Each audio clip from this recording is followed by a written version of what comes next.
अमेरिकी राष्ट्रपति Donald Trump की माने तो हमास के पास अंतिम मौका है।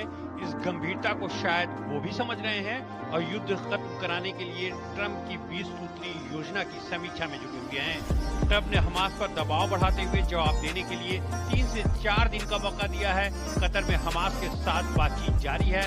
बताया जा रहा है कि हमास में भी इसे लेकर मतभेद हैं।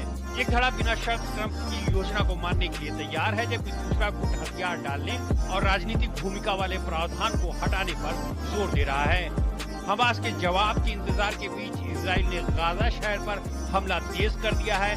आईडीएफ ने नागरिकों के लिए दक्षिण से उत्तर गाजा की ओर जाने वाले खुले आखिरी मार्ग को भी बंद कर दिया है।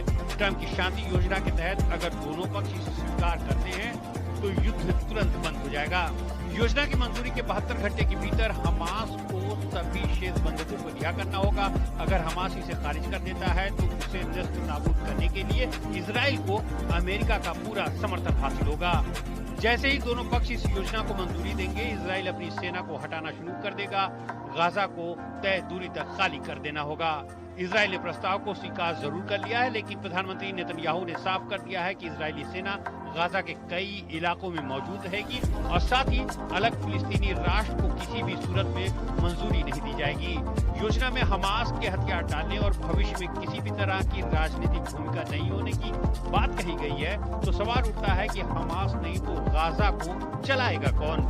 गाजा में प्रशासन के सारे कामकाज अस्थायी बोर्ड और एक गैर राजनीतिक फिलिस्तीनी कमेटी करेगी। हालांकि ये नहीं बताया गया है कि इनका चयन कैसे होगा। हाँ, इतना जरूर कहा गया है कि राष्ट्रपति ट्रंप और ब्रिटेन के पूर्व प्रधानमंत्री टोनी ब्लेयर इस कमेटी की निगरानी करेंगे। फिलिस्तीनी अथॉरिटी में सुधार तक ट्रांजिशनल अथॉरिटी के पास ही सारी ताकतें रहेंगी।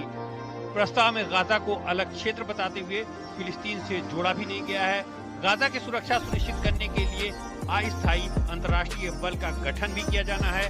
हालांकि इसे लेकर भी कई पेच है कि फोर्स किस देश से आएगी, क्या ये अपने लोगों की सुरक्षा करेगी या सिर्फ एक पर्यवेक्षक के रूप में काम करेगी।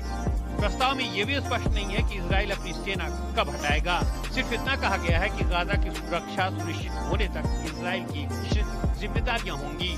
प्रस्ताव में फिलिस्तीन को राष्ट्र का दर्जा दिलाने की कोई गारंटी भी नहीं दी गई है।